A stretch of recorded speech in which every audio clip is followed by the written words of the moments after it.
Hello everyone and welcome to Champswheel. I hope you all are doing well. आज हम करेंगे nationalism in India chapter 2 history का class 10th का एक quick summary होने वाली है ये। इससे पहले मैंने एक वीडियो अपलोड किया है जहाँ पे आपको डिटेल्ड समरी इस चैप्टर की मिलेगी। Not detailed summary, line to line explanation है, ठीक है, वेयरइन हम कुछ भी नहीं छोड़ते हैं एंड सारा सब कुछ डिस्कस करते हैं। दिस इज अ वीडियो जहाँ हम समरी डिस्कस करेंगे। एक और वीडियो आएगा जहाँ पे हम important question answers along with maps discuss करेंगे एंड विद दैट हमारा पूरा चैप्टर एकदम क्लियर हो जाएगा। ठीक है, फिलहाल हम ये चैप्टर यहाँ से स्टार्ट करते हैं। तो this chapter is about nationalism, जहाँ पे लोग एक पॉलिटिकल इंडिपेंडेंस चाहते हैं, जहाँ पे लोग खुद को मतलब सेम कल्चर के लोग एक दूसरे को एज नेशन मतलब देखते हैं कि हम मिलके नेशन। ठीक है, यहाँ पे हम सारे मूवमेंट्स के बारे में पढ़ेंगे, कौन पार्टिसिपेट कर रहा था, क्यों पार्टिसिपेट कर रहा था एंड उसका क्या आउटपुट हुआ, ऑल दैट। ठीक है, तो अब हम स्टार्ट करते हैं। द फर्स्ट वर्ल्ड वॉर, खिलाफत एंड नॉन कोऑपरेशन मूवमेंट। जो फर्स्ट वर्ल्ड वॉर थी वो 1914 से 1918 तक चली। उसके बाद जो सिचुएशन थी, इकोनॉमिक सिचुएशन और पॉलिटिकल सिचुएशन, वो कुछ हद तक बदल गई, क्योंकि वॉर होगी तो खर्चा होगा, एक्सपेंडिचर होगा, है ना, जिसकी वजह से इकोनॉमिक और political situation of the country पे फर्क पड़ा। Now the people of the India wanted to get rid of British colonial government. जो कॉलोनियल रूल था, कॉलोनियल रूल इज बेसिकली जहाँ पे एक कंट्री दूसरी कंट्री को अपनी कॉलोनी बना लेती है, जैसे ब्रिटेन की कॉलोनी इंडिया थी। ठीक है, तो कॉलोनियल रूल से हम लोग फुर्सत चाहते थे। यहाँ पे Mahatma Gandhi as a leader आए and he participated in the struggle, I mean led the struggle for the independence. अब हम आते हैं आइडिया सत्याग्रह में। गांधी जी जो थे वो वापस आए थे इंडिया 1915 में साउथ अफ्रीका से, और वहां पे वो जो रेसिस्ट रिजाइम थी, जो अपार्थीड सिस्टम था, जहाँ पे व्हाइट और ब्लैक्स के बीच में डिस्क्रिमिनेशन हुआ था, गांधी जी उसके अगेंस्ट लड़के आए थे विद अ मेथड, ठीक है, ऑफ मास एजुटेशन। मिल करके लोगों ने प्रोटेस्ट किया था, उस मेथड को उन्होंने सत्याग्रह कहा। ठीक है, एंड वही सेम वो यहाँ पे ऑर्गेनाइज करना चाहते थे। ही ऑर्गेनाइज सत्याग्रह मूवमेंट्स वेरियस प्लेसेस पे, चंपारण में, खेड़ा में, गुजरात में, वहां पे उन्होंने मूवमेंट्स करे थे। बहुत बहुत इंपॉर्टेंट पॉइंट है जो कि इसमें बहुत क्रिस्प वे में लिखा है। हम जाते हैं दूसरे पीडीएफ में और वहां से डिटेल देखते हैं। Again I am telling you, अगर आपको बिल्कुल डिटेल चाहिए, कुछ नहीं छूटना चाहिए, देन आप फर्स्ट इसका पार्ट देखिए जहाँ पे हमारी डिटेल समरी है। तो आइडिया सत्याग्रह में मैं आपको यहाँ पे दिखाती हूँ, ये रहा। After arriving in India, Mahatma Gandhi successfully organise satyagraha movement in various places. जहाँ पे 1917 में ही travel to Champaran in Bihar to inspire the peasants to struggle against the oppressive plantation system. जो प्लांटेशन सिस्टम था उसके अगेंस्ट चंपारण बिहार में सत्याग्रह मूवमेंट हुआ। 1917 में सत्याग्रह मूवमेंट खेड़ा डिस्ट्रिक्ट के पीजेंट्स को सपोर्ट करने के लिए किया गया। क्यों? क्योंकि वहां पे क्रॉप फेलियर हुआ था, प्लेग भी हुआ था, बट वहां पे वो जो लोग थे वो रेवेन्यू पे नहीं कर पा रहे थे और उनकी डिमांड थी कि रेवेन्यू को कम कर दिया जाए, तो गांधी जी ने सपोर्ट किया था। 1918 में अहमदाबाद के जो कॉटन मिल वर्कर्स थे उनके सपोर्ट में भी सत्याग्रह इन्होंने किया था गांधी जी ने 1918 में। तो दो इवेंट्स हुए 1917 में, एक हुआ 1918 में। अगेन हम चलेंगे, दिस इज इंपॉर्टेंट। ठीक है, तो उस पॉइंट के बाद आप इसको मेंशन कर सकते हैं। देन आता है रॉलेट एक्ट। रॉलेट एक्ट जो है दैट गेव द ब्रिटिश, ये एक्ट क्या था, इस एक्ट ने ब्रिटिश गवर्नमेंट को पावर दी थी, इनॉर्मस पावर, बहुत ज्यादा पावर, कि वो पॉलिटिकल एक्टिविटीज को सप्रेस कर सके। ठीक है, कोई भी प्रोटेस्ट है उनको रोका जा सके, and allowed the imprisonment of political prisoners without the trial for 2 years। जो पॉलिटिकल प्रिजनर्स थे उनको बिना ट्रायल करे 2 साल के लिए जेल में डालना। वैसे तो सुनवाई वगैरह होती है, इसमें कोई सुनवाई नहीं, सीधे जेल में फॉर 2 years। ठीक है, तो दिस वाज काफी ऑपरेसिव सा, तो महात्मा गांधी को अच्छा नहीं लगा, तो उन्होंने नेशन वाइड पूरे देश में सत्याग्रह लॉन्च कर दिया। रैलीज वर ऑर्गेनाइज, अलग अलग जगह पे रैलीज हुई, स्ट्राइक्स हुई, शॉप्स बंद हो गई। ठीक है, और इस तरीके से इन्होंने अपना प्रोटेस्ट जाहिर किया।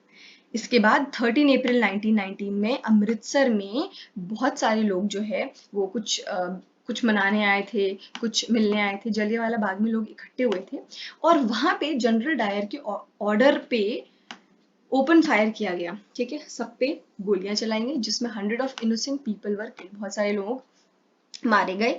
ठीक है, अब इससे लोगों के अंदर और गुस्सा आ गया और लोगों ने स्ट्राइक्स करना और बढ़ा दिया।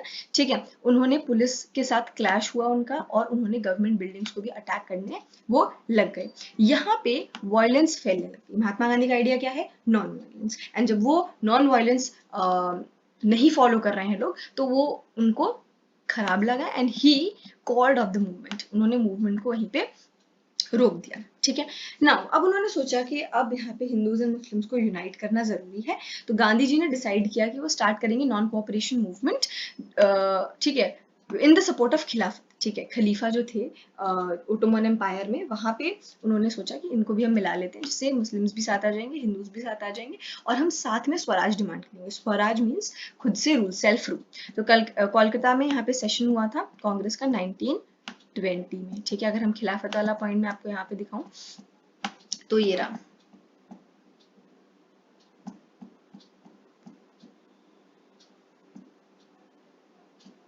ये तो खिलाफत इशू। ठीक है, फर्स्ट वर्ल्ड वॉर के बाद ओटोमन टर्की का क्या हुआ था, और उसके बाद इन्होंने अपना खिलाफत का पूरा किया। यहाँ पे दो यंग ब्रदर्स थे, मोहम्मद अली एंड शौकत अली, उन्होंने डिस्कस किया था महात्मा गांधी के साथ कि हमें यूनाइट कर लेना चाहिए साथ में। ठीक है, अगर हम टेलिंग यू, उस वीडियो आप देखेंगे तो बिल्कुल डिटेल में समझ में आ जाएगा। This one is quick.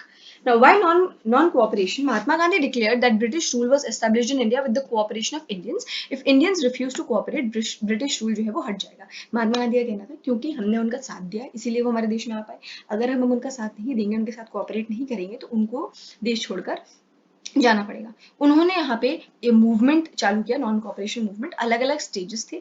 शुरुआत में लोगों ने क्या किया, सरेंडर करना चालू कर दिया, टाइटल जो भी अवार्ड्स वगैरह दिए जाते थे उनको छोड़ना स्टार्ट कर दिया।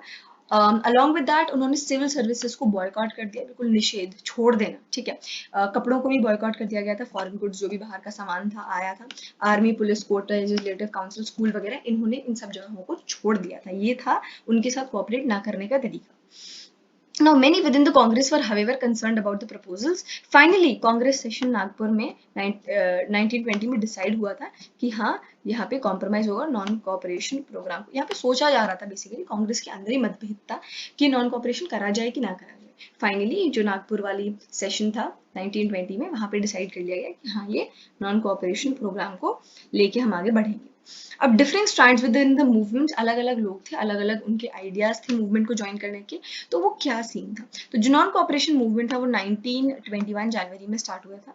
बहुत सारे सोशल ग्रुप्स थे मूवमेंट में। Now, the movement in the towns. The movement began with middle class participation in the cities, which affected the economy of the British. Middle class ने participate करना start किया। Import जो था foreign goods का वो कम हो गया, half हो गया 1921-22 में, and उन्होंने boycott करना start कर दिया बाहर के आइटम को, और अपने इंडिया के आइटम को पहनना चालू कर दिया। ठीक है, बट ये मूवमेंट बहुत दिनों तक नहीं चला और धीरे धीरे कम हो गया। क्या रीजंस हो सकते हैं कम होने के, तो रीजन यही था कि जो टाउन में मिडिल क्लास लोग थे उन्होंने इनिशियली इम्पोर्टेड फॉरेन गुड्स को छोड़ दिया था और अपने इंडिया के मेड थिंग्स को पहनना चालू किया था, which was khadi. But later on with time they realized कि ये जो खादी है इज कंपेरेटिवली एक्सपेंसिव, और जो मशीन मेड इम्पोर्टेड गुड्स थे दे वर चीपर, तो वो उन चीपर गुड्स की तरफ फिर से वापस चले जाने लग गए। And that is one of the reasons कि ऐसा क्यों हुआ था। Now rebellion in the country side, जो गांव साइड जो एरिया होता है उधर क्या सीन था। सिटीज से जो नॉन कोऑपरेशन मूवमेंट है वो धीरे धीरे कंट्री साइड की तरफ गया। अवध में जो पीजेंट्स थे उनको बाबा रामचंद्र जो कि एक सन्यासी थे उन्होंने लीड किया। फिर 1920 में जवाहरलाल नेहरू ने विलेजेस को अप्रोच किया और उनकी बात सुनी, उनको क्या दिक्कत है वो सब सुना। गांधी जी ही declared that no taxes were to be paid, कोई टैक्स नहीं भरेगा, और जो लैंड है वो लोगों के, पुअर लोगों के बीच बांट दिया जाएगा। देन जो ट्राइबल पीजेंट्स थे, they interpreted the message of Mahatma Gandhi and the idea swaraj in another way. Tribals ने अलग तरीके से इसको ले लिया। उनको, ट्राइबल्स को मना किया गया था कि वो फॉरेस्ट के अंदर, प्रोहिबिटेड मतलब निषेध था, मना था उनको फॉरेस्ट के अंदर जाना, वहां पे कैटल को अपने फीड कराना और वहां से फ्यूल वुड या फ्रूट्स वगैरह जो उन्हीं का फॉरेस्ट थे वहां से लेना उनको मना कर दिया। इसके चलते ये जो ट्राइबल्स थे उनको गुस्सा आया, उन्होंने रिवोल्ट किया और पुलिस स्टेशन पे अटैक कर दिया। उन्होंने ब्रिटिश ऑफिशियल्स को मारने की भी कोशिश करी and guerrilla war carry out किया फॉर अचीविंग स्वराज। उन्होंने डिफरेंट वे लिया। Gandhi ji was asking for अहिंसा एंड नॉन वायलेंस, बट ये जो ट्राइबल्स थे इन्होंने वायलेंस वाला वे चुना स्वराज के लिए। तो स्वराज प्लांटेशंस में कैसे हुआ, प्लांटेशंस जो वर्कर थे असम में उन्हें अलाउड नहीं था कि वो टी गार्डन्स को लीव करें without permission, they had to ask the permission, वो भी बहुत जल्दी नहीं मिलती थी। ठीक है, थॉट्स, उन्होंने ये सोचा कि स्वराज का मतलब है कि वो कहीं भी फ्रीली मूव कर सकते हैं और उनको कोई रेस्ट्रिक्शंस नहीं है, इसीलिए वो लोग जो है बाहर निकल गए, लेकिन जैसे ही वो बाहर निकले उन्हें पकड़ लिया गया एंड दे वर बीटन। ठीक है, इसमें मेंशन नहीं है but this is extra I am telling. Now towards civil disobedience movement 1922 में चौरी चौरा में गोरखपुर में पीसफुल डेमोन्स्ट्रेशन हो रहे थे बाजार में, वो एक वायलेंट क्लैश में टर्न हो गया with the police. Hearing of the incident Mahatma Gandhi ने तुरंत ही मूवमेंट को कॉल ऑफ कर दिया, रोक दिया नॉन कोऑपरेशन मूवमेंट को। बेसिकली फिर से आई एम रिपीटिंग, 1922 में चौरी चौरा गोरखपुर में आराम से बाजार में चल रहा था protest but peaceful demonstration, but वो धीरे से वॉयलेंट बन गया। जैसे वो वॉयलेंट बना, महात्मा गांधी को ये गलत था ना, उन्होंने तुरंत ही नॉन कॉपरेशन मूवमेंट को खत्म किया, कॉल ऑफ किया। ठीक है, अब लीडर्स ने सोचा कि अब हमें चाहिए फुल इंडिपेंडेंस विच मीन्स पूर्ण Swaraj. Now the Simon commission, इसके बाद यहाँ पे साइमन कमीशन आता है। ये एक कमीशन था जो कि इंडिया के कॉन्स्टिट्यूशन को सेटअप करने के लिए उस चीज के लिए 1928 में आया था। एंड जैसे वो आए उनके लिए एक स्लोगन दिया गया which was go back Simon, वापस जाइए।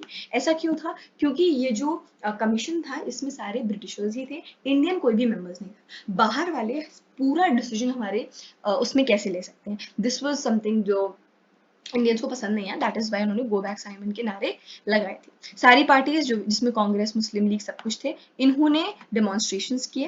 एंड यहाँ पे 1929 में एक राउंड टेबल कॉन्फ्रेंस हुई थी जहाँ पे नेगोशिएशन, बातचीत करने के लिए ये रखी गई थी, पर कांग्रेस लीडर सेटिस्फाई नहीं थी, इसीलिए वो वहां से वापस आ गए। ठीक है, फिर 1929 में जवाहरलाल नेहरू के अंडर लाहौर कांग्रेस ने जो है डिमांड की पूर्ण स्वराज की और फुल इंडिपेंडेंस फॉर इंडिया। ठीक है, डिक्लेयर किया गया कि 26 जनवरी 1930 को इंडिपेंडेंस डे मनाया जाएगा। ठीक है, और लोग जो है वो प्लेज करेंगे, बट ये सेलिब्रेशन को अटेंशन ही नहीं मिला, इसीलिए ज्यादा फेमस नहीं हुआ एंड लोग कर नहीं पाए। Next moving on, salt march and civil disobedience movement. तो यहाँ पे सॉल्ट मार्च करी गई थी। महात्मा गांधी ने फेमस सॉल्ट मार्च को, जिसको डांडी मार्च भी कहते हैं, उसको ऑर्गेनाइज किया था, जो कि बिगिनिंग थी किसकी? सिविल डिसोबीडियंस मूवमेंट की। ये सॉल्ट मार्च एक्चुअली हुआ क्या था and why salt only? Basically salt march इसलिए किया गया था बिकॉज जो मैन्युफैक्चरिंग थी, बनाना था सॉल्ट, वो सी से होता था। ठीक है, जो नॉर्मल लोग भी कर सकते थे, लेकिन इसकी मोनोपोली, एकाधिकार जो है वो ब्रिटिशर्स ने ले लिया कि सिर्फ हम ही बना सकते हैं। इससे नॉर्मल लोगों को गुस्सा आया, क्योंकि वो एक ऐसी चीज है जो कि सबके लिए नेसेसरी है, एंड अगर ब्रिटिशर्स ही बनाएंगे और उस पर बहुत ज्यादा टैक्स लगाएंगे तो नॉर्मल लोगों के लिए नमक खरीदना खाना बहुत मुश्किल हो जाएगा। इसीलिए यहाँ पे महात्मा गांधी ने दांडी मार्च किया था एंड सॉल्ट मार्च। ठीक है, ये अपना साबरमती से दांडी तक गए थे। बहुत सारे लोग थे, बहुत सारी विमेन थी, स्पेशली टू मेंशन, क्योंकि उन्होंने बहुत ज्यादा साथ दिया था। एंड देयर आफ्टर उन्होंने वहां पे जाके लॉ तोड़ा था और सॉल्ट को मैन्युफैक्चर किया था महात्मा गांधी ने, और ऐसे ही अलग अलग जगहों पर भी लोगों ने करा था। ठीक है, बहुत सारे लोगों ने यहाँ पे पार्टिसिपेट किया था और उन्होंने कंट्री में सॉल्ट लॉ को तोड़ा था। सॉल्ट लॉ क्या था कि सिर्फ ब्रिटिशर्स सॉल्ट बना सकते हैं, ईस्ट इंडिया कंपनी। उन्होंने salt manufactured salt and demonstrated in front of government salt factories. ठीक है, यहाँ पे इन्होंने बनाया और जाके काइंड ऑफ चढ़ाया। इसके बाद गांधी जी को अरेस्ट कर दिया गया, और इससे जो इंडस्ट्रियल वर्कर्स थे शोलापुर के, उन्होंने पुलिस स्टेशन को, म्युनिसिपल बिल्डिंग्स को, लॉ कोर्ट्स को, रेलवे स्टेशन को अटैक किया, बिकॉज ये सब ब्रिटिशर्स के अंदर था, तो उन्होंने वहां पे अटैक किया। एंड गवर्नमेंट ने जो है और उससे ज्यादा ब्रूटल रिस्पॉन्स दिया, मतलब गवर्नमेंट ने और बुरी तरीके से उसको रोकने की कोशिश करी। गांधी जी ने फिर से मूवमेंट रोक दिया और उन्होंने एक पैक्ट साइन किया इरविन के साथ, गांधी इरविन पैक्ट था वो, वहां का वाइसरॉय, 1931 में, एंड जिसके हिसाब से ही agreed to participate in round table conference जो कि लंदन में होती। ठीक है, जहाँ पे वो लोग बातचीत करते, नेगोशिएट करते, लेकिन जब वो गए वहां पे उन्हें ऐसा कुछ नहीं लगा जो फेवर में था, तो वो डिसअपॉइंटेड होके वापस आ गए। यहाँ से यहाँ तक मैंने रीड किया है। यहाँ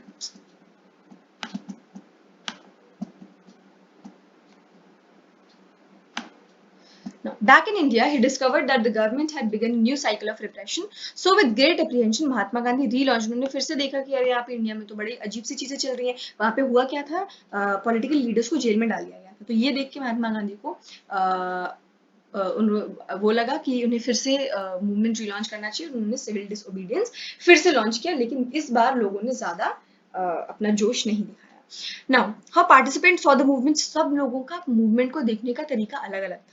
जो गांव में लोग थे, जो रिच पीजेंट्स थे, वो इसलिए सपोर्ट कर रहे थे क्योंकि दे वर डिसअपॉइंटेड, अच्छा sorry, they were supporting civil disobedience movement, they were disappointed जब उन्होंने देखा कि मूवमेंट को 1931 में कॉल ऑफ कर दिया गया और रेवेन्यू रेट्स को रिवाइज नहीं किया गया। इनसे बहुत ज़्यादा रेवेन्यू लेते थे, जो अमीर पीजेंट्स होते थे उनसे रेवेन्यू लेते थे, लेकिन कुछ हुआ नहीं, मूवमेंट में पार्टिसिपेट भी किया, कुछ फायदा नहीं हुआ, इसलिए इन्होंने दोबारा पार्टिसिपेट नहीं किया। नेक्स्ट है जो पुअरर पीजेंट्री थी, उन्होंने भी पार्टिसिपेट करने से मना कर दिया। क्यों? क्योंकि इन्होंने भी डिमांड्स करी थी कि जो रिच पीजेंट्स हैं वो बहुत ज़्यादा इनसे रेंट लेते हैं, वो सब चीज़ें कम कर दी जाए, माफ़ कर दी जाए, और वो भी इनके साथ नहीं हुआ था। मीन मूवमेंट के बाद इनको ऐसा कोई फायदा नहीं हुआ, इसलिए इन्होंने दोबारा ज्वाइन नहीं किया दूसरे सिविल डिसोबीडियंस मूवमेंट। इसके बाद जो इंडस्ट्रियलिस्ट थे और जो इंडस्ट्रियल वर्कर्स थे, उन्होंने भी इनिशियली सिविल डिसोबीडियंस मूवमेंट में पार्टिसिपेट किया था, बट लेटर उन्होंने ऐसा शो नहीं किया, बिकॉज इंडस्ट्रियलिस्ट जो चाहते थे वो इंडस्ट्रियल वर्कर नहीं चाहते थे। इंडस्ट्रियल वर्कर क्या चाहते थे कि उनकी वेजेस बढ़ जाएं, उनकी वर्किंग कंडीशंस बेटर हो जाएं, और अगर ऐसा होगा तो इंडस्ट्रियलिस्ट को घाटा हो जाएगा। तो इनके जो ओपिनियन थे वो क्लैश कर रहे थे, एंड दोनों ने ही शुरुआत में सिविल डिसोबीडियंस से पार्टिसिपेट किया, बट बाद में नहीं किया। However, women participated in the movement on large scale. This is very important, and they participated in protest marches. इन्होंने हर जगह पिकेट किया था, बंद करवाई थी, फॉरेन क्लोथ्स की, लिकर की शॉप्स, ये सब इन्होंने बंद करवाई थी।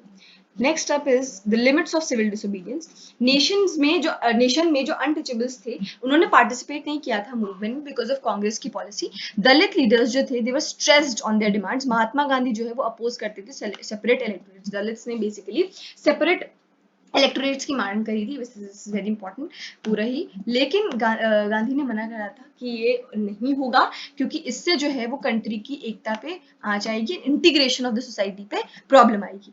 Finally doctor B R Ambedkar, जो कि ग्रेट सपोर्टर थे दलित के, उन्होंने एक्सेप्ट कर लिया गांधी जी का पॉइंट, एंड इन्होंने दोनों ने मिलकर के पूना पैक्ट साइन किया था 1932 में, अगेन वेरी इंपॉर्टेंट। और इसमें डिप्रेस्ड क्लासेस को जो है, जिनको बाद में शेड्यूल कास्ट कहा गया, रिजर्व सीट दी गई provincial and central legislative council में, but they were to be voted in the general electorate. मतलब कि सेपरेट इलेक्टोरेट नहीं होंगे, जनरल इलेक्टोरेट होंगे, बट इनको प्रोविंशियल और सेंट्रल लेजिस्लेटिव में रिजर्व सीट दी जाएंगी। ठीक है। Then some of the Muslim political organisations in India, उनका भी रिस्पॉन्स जो है वो ल्यूकवार्म था सिविल डिसोबीडियंस मूवमेंट में। क्यों? क्योंकि उससे पहले नॉन कोऑपरेशन खिलाफत मूवमेंट डिक्लाइन हो गया था, जहां से मुस्लिम सेक्शन जो है वो कांग्रेस से थोड़ा दूर हो गया था। इसीलिए जब दोबारा सिविल डिसोबीडियंस मूवमेंट लॉन्च किया गया, उन्होंने पार्टिसिपेट नहीं किया। Many Muslim leaders and intellectuals now express their concern about states of Muslims as a minority within India. They feared that the culture and identity of minorities would be submerged under the domination of Hindu majority. उनका ये सोचना था कि क्योंकि Hindu majority and culture को बढ़ाया जा रहा है, तो उनका जो कल्चर है या जो भी आइडेंटिटी है वो धीरे धीरे डिमिनिश होती जाएगी, गिरती जाएगी। Now coming to the last topic, which is sense of collective belonging. एकजुट फील करने के लिए बहुत सारी यहाँ पे चीजें करी गई थी। नेशनलिज्म लोगों में फैला when they begin to believe कि हम सब एक ही नेशन से बिलोंग करते हैं और एक ही साथ यूनिटी के धागे में बंधे हुए हैं। Now this sense of collective belonging can partially come through experience of united struggle, क्योंकि वो सब मिलके स्ट्रगल कर रहे थे। इवन तो सबके अलग अलग इंटरेस्ट है, सबकी अलग अलग मांगे थी, लेकिन जो उनका स्ट्रगल था वो सेम था, है ना। At the same time history and fiction, folklore songs जो है हिस्ट्री को रिवाइव करने की कोशिश करी फिर से जाके कि किस तरीके से हमारा पास्ट में हम लोगों ने कितने अच्छे काम किए, क्योंकि Britishers used to think that we were uncivilised people, we didn't know anything, ठीक है, और हम बड़े प्रिमिटिव हैं, पुरातन सोच वाले हैं। बट इन्होंने दिखाया हिस्ट्री में कि हम कितने ज़्यादा डेवलप्ड थे, वेदर इट वाज एस्ट्रोनॉमी या साइंस या मैथ्स, हर चीज़ में हम कितने ज़्यादा अच्छे थे, ये हमने रिवाइव करने की कोशिश करी। इसके अलावा यहाँ पे कुछ आइकन्स बने, सिंबल्स बने, जैसे कि भारत माता का पोर्ट्रेट बनाया था अभिनंदनाथ टैगोर ने। इसके अलावा वंदे मातरम लिखा गया था, बंकिम चंद्र चट्टोपाध्याय ने लिखा था, एंड ये सिंबल ने लोगों के अंदर नेशनलिज्म की भावना को बढ़ाया। ठीक है, यहाँ पे भारत माता की इमेज वाला है। इसके अलावा स्वदेशी मूवमेंट जो बंगाल में हुआ था, वहाँ पे ट्राई कलर फ्लैग बनाया गया था, रेड ग्रीन एंड येलो, उसके डिजाइन किया गया था, जिसमें 8 लोटसेस थे जो कि 8 प्रोविंसेस दिखाते थे ब्रिटिश इंडिया के, और एक क्रेसेंट मून था जो कि हिंदूज और मुस्लिम्स को रिप्रेजेंट करता था। ये वो बनाया गया था। इसके अलावा गांधी जी ने भी एक निकाला था, red green and white colour का फ्लैग, ठीक है, और वही ये लोग लेके उसी के साथ मूवमेंट्स आगे करते थे। खैर, इन्होंने फिर से अपनी इंडिया की अचीवमेंट, जैसा कि मैंने बताया, वो देखा कि किस तरीके से ये फ्लरिश किया था, एंड हमारे ग्लोरियस पास्ट को हमने रिकॉल किया। कमिंग टू सत्याग्रह, यहाँ पे कुछ फ्लो चार्ट्स है। Satyagraha meaning the flow, meaning it means the it means following the path of truth and non violence to attain freedom to fight against injustice, मतलब कि सच्चाई और अहिंसा के पाथ पर चलकर अपने फ्रीडम पाना और इनजस्टिस के अगेंस्ट लड़ना, जो भी गलत हो रहा है उसके अगेंस्ट लड़ना। ठीक है, इसको अडॉप्ट किसने किया था? महात्मा गांधी ने। साउथ अफ्रीका में उन्होंने जो है रेशियल रिजाइम के अगेंस्ट, अपार्थीड सिस्टम के अगेंस्ट लड़े थे। और इंडिया में उन्होंने चंपारण में इसको यूज किया था, खेड़ा डिस्ट्रिक्ट में यूज किया था, अहमदाबाद में यूज किया था, और अलग भी पूरे नेशन वाइड पूरे देश के लिए भी यूज किया था। फिर आते हैं आपके वर्ड्स दैट मैटर। यहाँ पे हमने रॉलेट एक्ट के बारे में पढ़ा, जहाँ पे गवर्नमेंट में को दे दिया गया था ये पावर कि वो इम्प्रिजन कर सकते हैं पर्सन को without trial, that too for 2 years। फिर सत्याग्रह आता है, एक ऐसा पाथ जो कि ट्रुथ का पाथ है और नॉन वायलेंस का पाथ है, जिससे क्या मिलता है? Freedom and justice. ठीक है, फिर आते हैं खादी पे। खादी क्या है? एक हैंडमेड कॉटन क्लोथ है, थोड़ा कोर्स क्लोथ होता है, जो कि थोड़ा एक्सपेंसिव भी होता है बिकॉज वो हाथ की कारीगरी से बनाया जाता है। फिर आते हैं दांडी मार्च पे। दांडी मार्च सॉल्ट मार्च भी कहा जाता है, जो कि महात्मा गांधी ने अपने आश्रम साबरमती से दांडी तक करी थी, जो कि कोस्टल एरिया है गुजरात में। फिर फोर्स रिक्रूटमेंट क्या होता है? ये आपके चैप्टर के अंदर से है। फोर्स रिक्रूटमेंट मतलब कॉलोनियल टाइम पे जबरदस्ती जब वॉर हो रही थी ना, तो लोगों को, इंडियन पीपल को जबरदस्ती आर्मी में फोर्सिबली रिक्रूटमेंट मतलब भर्ती करा जा रहा है। ठीक है, फिर आते हैं बॉयकॉट में। बॉयकॉट जो है वो रिफ्यूज करना है टू पार्टिसिपेट इन एक्टिविटीज, कि हम ये चीज नहीं खरीदेंगे या हम ये चीज यूज नहीं करेंगे। ठीक है, जैसे कि बॉयकॉट कर दिया गया था फॉरेन क्लोथ्स को एंड फॉरेन गुड्स को। फिर आता है बेगार। बेगार इज बेसिकली पीजन से काम कराया जाता था और उनको पेमेंट भी नहीं दी जाती थी, उसको बेगार कहा जाता है। स्वराज, स्वराज का मतलब होता है, स्व का मतलब होता है खुद एंड राज मतलब होता है रूल, तो स्वराज का मतलब होता है सेल्फ रूल या फिर सेल्फ गवर्नमेंट भी हम कह सकते हैं। पूर्ण स्वराज, पूर्ण मतलब होता है पूरा, स्वराज मतलब वही इंडिपेंडेंस, तो पूर्ण स्वराज मीन्स कंप्लीट इंडिपेंडेंस। फिर हम आते हैं हरिजन में। Harijan is another name for Dalits which was given by Mahatma Gandhi, which means the men of God. फिर आता है पिकेट, ब्लॉकिंग द एंट्रेंस, जैसे बोला था ना, लिकर शॉप्स वर पिकेटेड, मतलब कि ब्लॉक कर देना एंट्रेंस एंड ऑल। ये चैप्टर के अंदर में से है। फिर ये आपके डेट लाइन है कि कब क्या क्या हुआ था। ऑल इंडिया मुस्लिम लीग बना, फिर पीसेंट रेवोल्यूशन, देन 1914 में फर्स्ट वर्ल्ड वॉर हुआ, and then non cooperation movement 1921, Chauri Chaura incident 1922। ये सब डेट्स बहुत इंपॉर्टेंट है, so you have to go through them. With this इस चैप्टर की क्विक समरी खत्म होती है। If you want again detail summary में आप जाएं। नेक्स्ट वीडियो जो हमारा आएगा will contain important question answers of the chapter. Stay tuned. With this we're going to end this class. Thank you so much for joining.